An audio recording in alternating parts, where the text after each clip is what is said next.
Yes, mga ka-sweetheart, naranasan na po ba ninyong mag-isip, magtanong, kung ano na namang dapat gawing luto sa chicken? Kasi nakakasawa po, diba, pag paulit-ulit lang ang luto?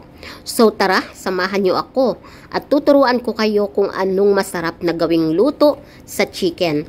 Bukod sa konti lang ang ingredient, ay napakasarap pa. Tara, mga ka-sweetheart, samahan nyo ako. At heto, nakahanda na po ang reyna ng kusina. Let's go! So first, tatanggalin ko po naman muna ang mga kuko ng chicken. So ang gagawin ko po ay chicken buffalo. And then, kailangan ko pong hatiin sa gitna yung wings. Di po ba hinahati sa pako yung wings? So, kailangan ko po siyang putuling isa-isa at tanggalin yung mga matutulis na part ng chicken. Oh my God! Huhugasan ko po siyang mabuti at tatanggalin yung mga madudulas na part ng chicken. At saka tatanggalin yung mga balahibo. So, kailangan po natin siyang ilinis ng mabuti sa running water. Ayan po, mga sweetheart. Ang gagawin ko nga po pala ay 2 kilo. Kasi po, may bisita kami, so 2 kilo yan. Kaya blinag ko na. At heto na nga po, mga ka-sweetheart. Pakicopy na lang po ang mga ingredient. Diba, kunti lang yung mga lahok. So, una po, ang gagawin ko, pipigaan ko muna siya ng kalamansi. Yung 2 kilo po, 7 kalamansi lang na makatas ang nilagay ko. And then, mikos-mikos lang natin. Haluhin mabuti para mabalance yung lasa niya. And then, naglagay din po ako ng rock salt. So, ayan mga ka-sweetheart, tansya-tansya lang. Hindi po ako nagsusukat-sukat. Siguro naman, mararamdaman ninyo kung sobra na sa asin o hindi, di ba? So, ayan po. Nilagyan ko po siya ng rock salt. So, i-mix lang natin mabuti para yung lasa is pumasok sa loob. So, nilagyan ko din po siya ng pamintang durog, nalaglag pa. So, ayan. Ang gusto ko po kasi sa chicken, medyo may kagat ng konti. So, yung medyo maanghang. Kaya nagdagdag kami ng paminta. Yan mga ka-sweetheart. At saka little bit na Ajinomoto. So, naghanda na po ako ng container.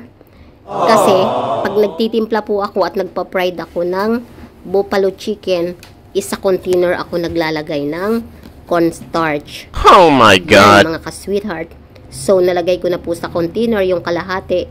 And then, lalagyan ko naman po siya ng cornstarch kisa sa kakamayin mo pa. Para balance po yung pagkalagay ng cornstarch. So, saka ko po siya tatakpan at kakalugin. So, ganyan lang po akong maglagay ng cornstarch sa chicken. So, i-check nyo. Diba? Lahat mayroon na. So, ayan mga ka-sweetheart. Kung hindi pa nalagyan lahat, so another kalog. Ganyan lang po. Sa container na walang butas, kailangan nyo ilalagay ang chicken. So, ayan mga ka-sweetheart. Naturo ko na sa inyo ang first tip. So, ayan. Nagpa-fried na po ako. Nagpainit na ako ng mantika. And then, fried ko na po siya. Kailangan lang sa hindi nadikit. At kailangan mainit na mainit din yung mantika. Ayan po mga ka-sweetheart, nagpiprito na po ako ng chicken. So golden brown lang. Hindi po yung fried na fried. Kasi alam nyo mga ka-sweetheart, pag ang ginamit nyo sa buffalo chicken is cornstarch, is malutong yung chicken. Kisa po dun sa harina. Kasi pag yung harina, ang ginamit nyo, pag lumamig, makunat na. So, ayan. Dana akong magprito. Kaya ngayon, ang third step, maglalagay na po ako sa kawali ng hot sauce. Kung gusto nyo po na maanghang, mag-add kayo ng maraming hot sauce. So, naglagay na po ako ng hot sauce, ng ketchup, at saka po ng sugar. So, kung gusto nyo namang oversweet, nasa inyo din. Pero ako, tansya-tansya lang. Una ko pong nilagay hot sauce kasi may kakain mga bata. Kaya hindi naman kailangang super hot.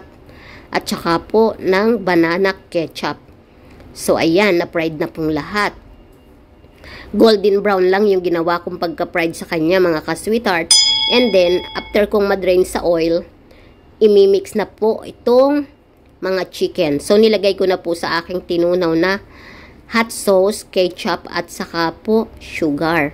So, i-mix lang pong mabuti para balance po yung kulay at balance yung lasa. Kailangan po mix lang siyang mabuti. Halo-haluin lang. Ganyan lang, so easy lang, 'di ba mga ka-sweetheart? Napakadali lang. Wala ka nang maraming gagawin pero masarap. At saka nakakasawa kung palagi nilang tinola, palaging gata, 'di ba? So, tsaka po optional lang yung dahon ng sibuyas. Kung walang dahon ng sibuyas, pwedeng wala. Pero mas maganda yung may dahon ng sibuyas. So, ayan po, ready nang kumain. Kaya ready na po akong maglagay sa mga lagayan. So, thank you po for watching. Paki-follow naman my page. Paki-like din po, paki-share kung nagustuhan ninyo ang aking video. Maraming pong salamat sa suporta ng dahil po sa inyo. So, ganyan lang mga ka-sweetheart. Sana po nakuha nyo yung turo ko sa inyo kung paano gumawa ng napakasarap na buffalo chicken. Thank you for watching mga ka-sweetheart. We love you all. Don't forget to follow my page. Bye!